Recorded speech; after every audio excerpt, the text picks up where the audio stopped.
Muy buenos días a todas y a todos, a Ana María y a María, muchas gracias por esta invitación.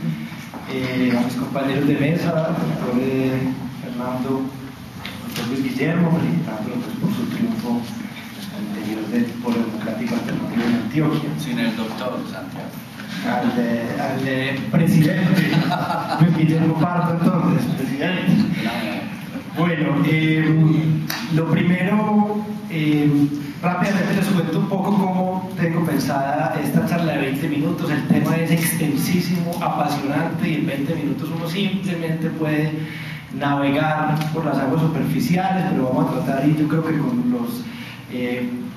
mis compañeros panelistas, como de dejar planteadas algunos temas que son fundamentales para la discusión posterior. Quiero empezar con un poco de historia, porque si bien estamos viviendo una coyuntura, todas las coyunturas tienen una historia, todas las coyunturas tienen un fundamento en la historia, y es imposible entender las coyunturas sin entrar un poquito a mirar la historia. Después quiero hablar un poco y rápidamente de la mirada de la política interna, sobre todo de Venezuela, Ecuador y Colombia, porque creo que para entender la coyuntura internacional hay que hacer un análisis, así sea somero, de cuál es la realidad de estas tres naciones.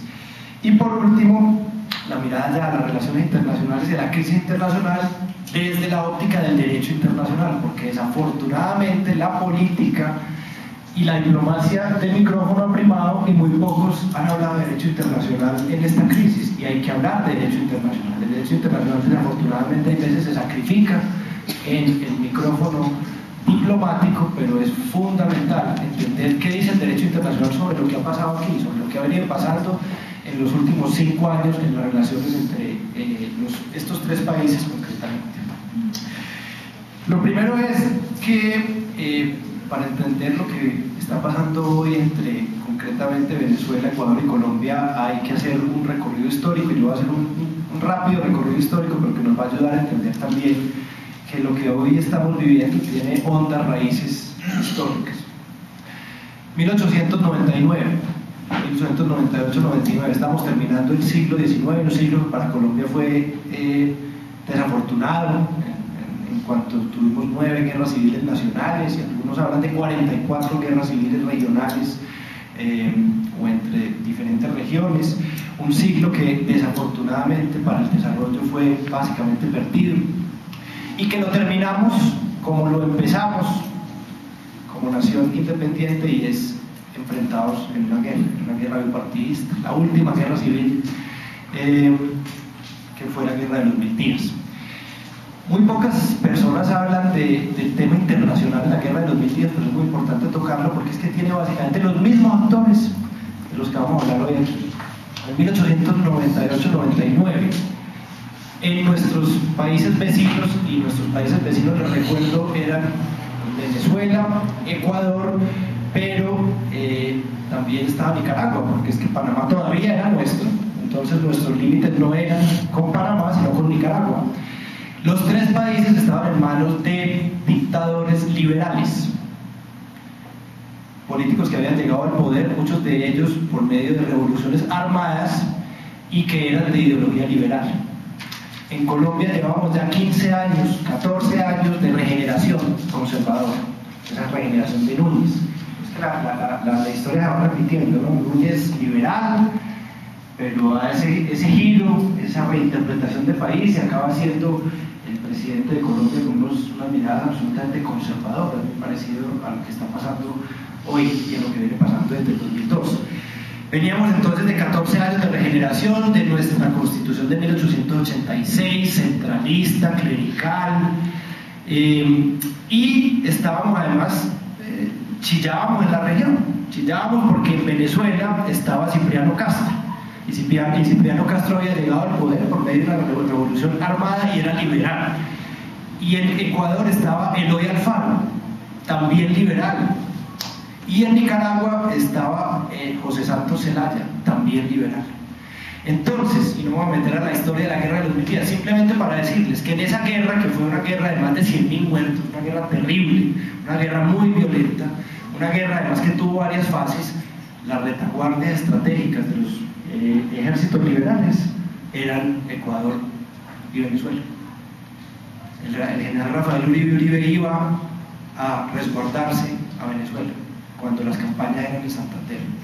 Compraba armas y recibía armas de Venezuela, y lo mismo en el sur. Y cuando fue la campaña liberal en Panamá, la de Benjamín Herrera, pues José Santos Zelaya jugó un papel importante. Entonces no es nuevo que nosotros estemos, por ejemplo, en la situación en que estamos actualmente, que seamos como el mosco en la sopa de la región. Y no es nuevo que los vecinos tengan algo que ver con nuestros conflictos armados internos. Obviamente hay diferencias entre la guerra civil de los 1000 días y lo que vivimos actualmente, pero uno podría decir simplemente que el tema de las relaciones internacionales y concretamente las relaciones con nuestros vecinos más cercanos siempre ha sido un tema complejo. Siempre ha sido un tema complejo. No es nuevo entonces que en este momento estemos hablando de esa frontera porosa, del tema de las armas que aparecen aquí, del tema del apoyo o directo o indirecto a alguna parte dentro del conflicto armado interno colombiano. Me muevo en el tiempo, pero sigo hablando un poco de historia. Entonces podemos hablar de concretamente esa frontera con Venezuela. Miren ustedes, en los años 70 y 80 el problema no era que Venezuela no persiguiera a la guerrilla, sino que es que la perseguía dentro del territorio colombiano. En los 70 y los 80 los gobiernos venezolanos promovieron un concepto que toman erróneamente del derecho del mar, que se llama la persecución en caliente, y se reconocían los venezolanos y la Guardia Civil venezolana el derecho a ingresar a territorio colombiano persiguiendo a las guerrillas. Y tuvimos muchos enfrentamientos diplomáticos y algunas escaladas incluso de llevar tropas a la frontera a causa de eso. Miren cómo han cambiado los tiempos. Pero finalmente el conflicto es el mismo, es una frontera porosa y es una frontera que nos ha creado problemas. Entonces, antes era la persecución en caliente.